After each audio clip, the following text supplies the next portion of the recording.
اعوذ باللہ من الشیطان الرجیم بسم اللہ الرحمن الرحیم السلام علیکم ورحمۃ اللہ وبرکاتہ۔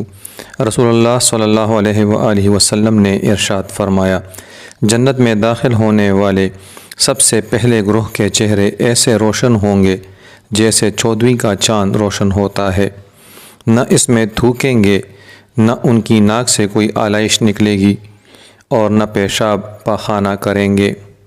ان کے برتن سونے کے ہوں گے، کنگے سونے چاندی کے ہوں گے، انگیٹھیوں کا ایندھن عود کا ہوگا، پسینہ مشک جیسا خوشبودار ہوگا، اور ہر شخص کی 2 بیویاں ہوں گی جن کا حسن ایسا ہوگا کہ پنڈلیوں کا گودا گوشت کے اوپر سے دکھائی دے گا۔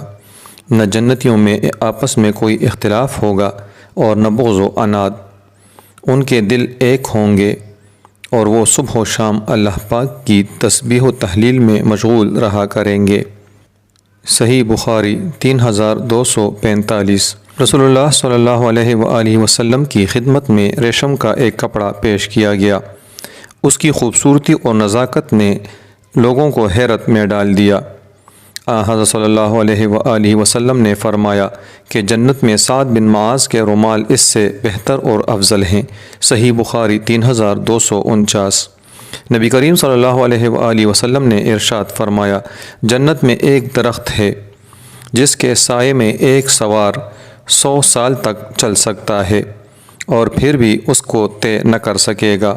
صحیح بخاری 3251۔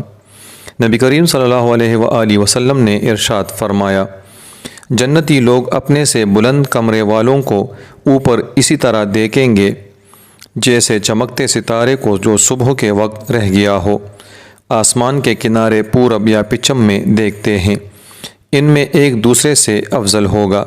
لوگوں نے عرض کیا، یا رسول اللہ صلی اللہ علیہ وآلہ وسلم، یہ تو انبیاء کے محل ہوں گے جنہیں ان کے سوا اور کوئی نہ پا سکے گا۔ آپ صلی اللہ علیہ وآلہ وسلم نے فرمایا کہ نہیں، اس ذات کی قسم جس کے ہاتھ میں میری جان ہے، یہ ان لوگوں کے لیے ہوں گے جو اللہ تعالیٰ پر ایمان لائے اور انبیاء کی تصدیق کی۔ صحیح بخاری 3256۔ نبی کریم صلی اللہ علیہ وآلہ وسلم نے فرمایا، جنت کے 8 دروازے ہیں، ان میں ایک دروازے کا نام ریان ہے جس سے داخل ہونے والے صرف روزے دار ہوں گے۔ صحیح بخاری 3257۔